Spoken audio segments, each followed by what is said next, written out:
Salut à toutes et à tous, c'est Azura. Aujourd'hui on va s'intéresser à un personnage assez récent et qui mélange deux héros extrêmement connus de l'univers de Marvel. L'un est un mutant aux griffes acérées, l'autre un géant vert possédant une force colossale. Smash! Mélangez les deux et on obtient Weapon H, le Hulkverine. Weapon H, aussi appelé Clayton Cortez, porte plusieurs surnoms comme H-Alpha ou encore Nohablo, que l'on peut traduire en celui qui ne parle pas. Il apparaît la première fois dans le comics Totally Awesome Hulk numéro 21, sorti en septembre 2017. Il a été créé et inventé par Greg Pak et par Mike Deodato Jr. Greg Pak, qui est d'ailleurs un spécialiste des persos badass et géants, vu qu'il a déjà aidé à créer Scar, le fils de Hulk, ou encore Kid Kaiju, avec justement ses Kaiju. Comme c'est un personnage extrêmement récent, Weapon H n'est jamais apparu en dehors des comics, que ce soit dans un jeu vidéo ou dans un film. Si vous voulez retracer son parcours en solo, direction à ce timecode où je vous dirai dans quel ordre lire ses comics. Pour les autres, nous allons nous plonger dans son histoire pour comprendre comment un homme simple a pu devenir une machine de guerre colossale. C'est parti! Clayton Cortez était un ancien soldat de l'armée Eagle Star qui fut envoyé en Uganda, un pays situé sur la corne de l'Afrique.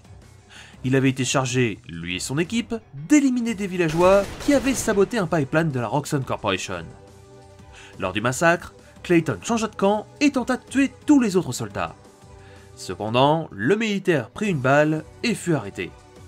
Il fut vendu comme cobaye au Dr Alba, spécialiste du géant vert au sein du Weapon X.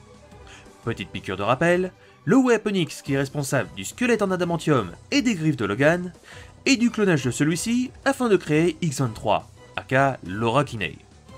Clayton Cortez fut alors choisi pour le programme H-Alpha, une expérience lui donnant la force de Hulk et le squelette et griffes de Wolverine, tout en lui donnant également son talent de régénération.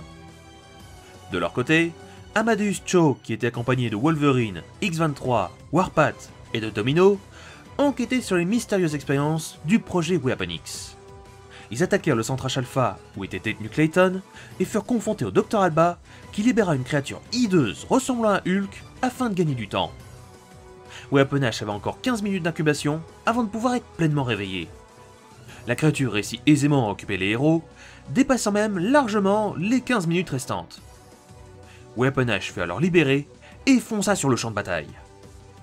À son arrivée, Clayton décapita le spécimen raté d'un seul coup de griffe, sans prêter attention à Amadeus. Alors qu'il allait attaquer les militaires liés au complexe, Amadeus essaya de le retenir mais se fit très rapidement exploser au sol. Voyant que tous les soldats étaient partis, Weapon H prit la fuite. Il se retrouva près d'une autoroute où quelqu'un accepta de le prendre. Clayton comprit rapidement que c'était un piège et détruisit tous les robots envoyés par le complexe Weapon X. Il prit de nouveau la fuite et se retrouva cette fois-ci face au groupe de héros. Étant un poil sur la défensive, Clayton se retransforma en Weapon H et commença à leur casser la tronche. Après avoir failli tuer Logan en le noyant, Weapon H reprit la fuite encore une fois et se retrouva tout près d'un petit chalet. Alors qu'il pensait qu'il allait enfin pouvoir se reposer, il se fit attaquer par des soldats d'Eagle Star qui étaient repliés là-bas. L'esprit de Clayton l'avait amené inconsciemment là-bas afin qu'il élimine les militaires. Clayton hésita à libérer la bête, mais préféra les épargner et les assomma. Alors qu'il était enfin tranquille, le Dr Alba réussit à le retrouver et commença à le manipuler. Clayton, ayant perdu la mémoire à cause de l'expérience, lui fit confiance et tomba dans le piège de la scientifique. Le Hulk gris qui était contrôlé mentalement fut contraint d'attaquer une grande ville pour prouver sa puissance aux yeux de la scientifique. Les héros réussirent une nouvelle fois à le rattraper et essayèrent de le calmer et de le raisonner afin que Clayton reprenne le contrôle. Cependant, le géant gris, fou de rage, déchaîna sa colère sur X-23. Le Dr Alba, qui était bien trop sûr d'elle, arriva sur le champ de bataille et se fit très rapidement neutraliser. Alors qu'il allait tuer des civils innocents, Domino lui injecta un antidote qui le libéra de l'emprise mentale du Dr Alba. Ayant retrouvé tous ses esprits, Clayton reprit sa mission de nettoyage afin de ne laisser aucune trace de son passé. Après avoir détruit plusieurs centres de recherche liés au complexe Weapon X, Clayton Cortez disparut de la population. Il est réapparu quelque temps plus tard, vivant dans les montagnes enneigées, où il repéra une expédition archéologique. Clayton les aida en leur donnant de la nourriture, puis les suivit tout en gardant ses distances afin de ne pas être repéré. Lorsque l'expédition s'est révélée être une couverture de la Roxxon Corporation afin de pouvoir créer un Wendigo, une créature magique extrêmement dangereuse, Clayton arrêta de se cacher et fonça protéger la jeune archéologue. Dans ce combat titanesque, le Wendigo réussit à attraper Weapon Ash et absorba une partie de son sang, ce qui le fit grandir énormément. Alors que la créature était prête à dévorer Clayton, le Docteur Strange arriva et attaqua le monstre avec des flèches magiques qui ne lui firent pas grand chose. Weapon Ash attrapa une hache que le Docteur Strange avait amenée et se jeta droit dans la gueule du monstre. Le Wendigo qui venait de dévorer Clayton fonça sur les civils et se fit ouvrir de l'intérieur par Weapon Ash qui était toujours en vie. Le Wendigo tomba au sol et disparut, ne laissant plus qu'un homme innocent mourir de ses blessures. Furieux, Cortez partit avec une seule idée en tête, anéantir la Roxxon Corporation. Il réussit à détruire un monstre de la Roxxon, et, alors qu'il se reposait dans une forêt, il se fait attaquer par Man-Thing, qui était contrôlé par la Roxxon Corporation. Clayton, fou de rage d'apprendre que l'entreprise avait retrouvé sa femme, créa une immense explosion de flammes. Le géant gris, qui était fou d'inquiétude de voir sa femme ici, se fit capturer par la Roxxon Corporation en voulant la protéger. Après une légère séance de torture, Weapon Ash réussit à se libérer et repéra d'autres créatures qu'il libéra également dans sa fuite. Dans sa fuite, il tomba sur Dario Hager, le directeur de la Roxxon Corporation, qui lui expliqua qu'il avait ouvert un portail vers un autre monde extrêmement dangereux et qu'il avait perdu le contact avec plusieurs de ses hommes qui étaient envoyés là-bas. Clayton et les autres créatures acceptèrent d'aider ces hommes et pénétrèrent dans le portail. Une fois là-bas, Weapon Ash trouva la base secrète de la Roxxon Corporation, mais comprit que les hommes en danger n'étaient plus en danger et qu'ils avaient capturé au passage la Morgane Le Fay de cet univers.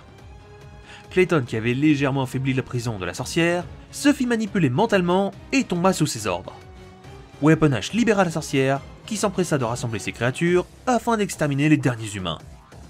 La femme de Clayton, qui était de l'autre côté, essaya de lui faire reprendre ses esprits sans grand résultat. Furieuse, Sonia attrapa un véhicule et fonça dans le portail retrouver son mari. À la vue de sa femme, Clayton reprit ses esprits et fonça vers la sortie. Il revint dans l'autre monde avec sous le bras le directeur de la Roxxon Corporation qui venait d'activer une bombe afin de détruire toute trace de vie sur l'autre planète. Après avoir désactivé la bombe, le directeur se fit pulvériser par Morgane Le Fay qui ne comprenait pas grand chose à la situation. Dario Hager reprit alors sa véritable apparence et attaqua la sorcière. Pendant ce temps-là, Clayton dirigea tous les humains vers le portail, mais resta pour vérifier qui entre Morgane et Dario serait vainqueur. Finalement, Dario, qui était vraiment très blessé, passa le portail avec Weapon Ash. Le directeur fut alors obligé de libérer tous les prisonniers de la Roxxon Corporation et laissa Clayton Cortez partir avec sa femme, tout en promettant de ne jamais révéler sa double identité de Hulk-Verine. Maintenant que vous connaissez son histoire, faisons le point sur ses pouvoirs et capacités. A l'origine, Clayton Cortez était un militaire. On peut donc supposer qu'il a reçu une formation au maniement des armes à feu et qu'il possède une forme physique tout à fait correcte. En subissant l'expérience qui le transforma en Weapon Ash, Clayton Cortez perdit partiellement la mémoire. Il se rappela seulement de son nom et de sa formation dans l'armée. Une fois transformé en Weapon Ash, Clayton Cortez possède à peu près les mêmes capacités que Hulk. Sa force et sa vitesse sont à des niveaux égaux au géant vert, ce qui le rend extrêmement puissant. Pour ce qui est de son intellect, Clayton Cortez peut prévoir des pièges assez simples, mais ça s'arrête là. Il est loin d'être un vrai puits de science. Côté résistance, Weapon Ash est presque increvable. Sa peau est 2 fois plus résistante que celle d'un humain normal, et son squelette est comme celui de Wolverine, recouvert d'une fine couche d'adamantium. A noter que son squelette en adamantium est constitué de nanotechnologie, ce qui lui permet de reprendre sa forme d'humain normal quand il le veut. Pour ce qui est de ses projections d'énergie, Weapon Ash peut, comme Hulk, créer des ondes en frappant dans ses mains, mais il peut également créer des explosions de flammes, même si cela n'a jamais été vraiment expliqué comment et pourquoi. Dans un combat rapproché, Weapon Ash porte vraiment très bien son nom. Combinant la force de Hulk et des griffes en adamantium extrêmement longues, Weapon Ash est l'un des personnages les plus dangereux physiquement de l'univers de Marvel. A noter qu'en plus de ça, Clayton Cortez maîtrise très bien le Krav Maga, le Taekwondo et le Jiu-Jitsu, ce qui le rend encore plus dangereux. Dernière petite note pour finir, dans les comics, le Dr Alba explique que s'il le voudrait, Weapon Ash sera en mesure d'éliminer tous les personnages vivants sur la Terre. Est-ce que c'est vrai, ou est-ce qu'elle est tarée et qu'elle a un délire mégalomane? Je pencherai plutôt pour la deuxième option. Si vous voulez retracer son parcours dans les comics, ça va être un poil technique. Ses origines apparaissent dans 2 comics en même temps, à chaque fois au compte-gouttes. Le premier, c'est le comics Totally Awesome Hulk, numéro 21 au numéro 22, et le second, c'est le comics Weapon X, volume 3, du numéro 6 au numéro 11, où Clayton Cortez sera confronté au Dr Alba, qui ne voudra pas le lâcher. La deuxième plus grosse partie de son histoire est racontée dans le comics Weapon Ash, du numéro 1 au numéro 12, où Clayton fera face à la Roxxon Corporation, avant de pouvoir partir vivre comme un homme libre avec sa femme. J'espère que cette vidéo vous aura un peu plus renseigné sur le personnage de Weapon Ash.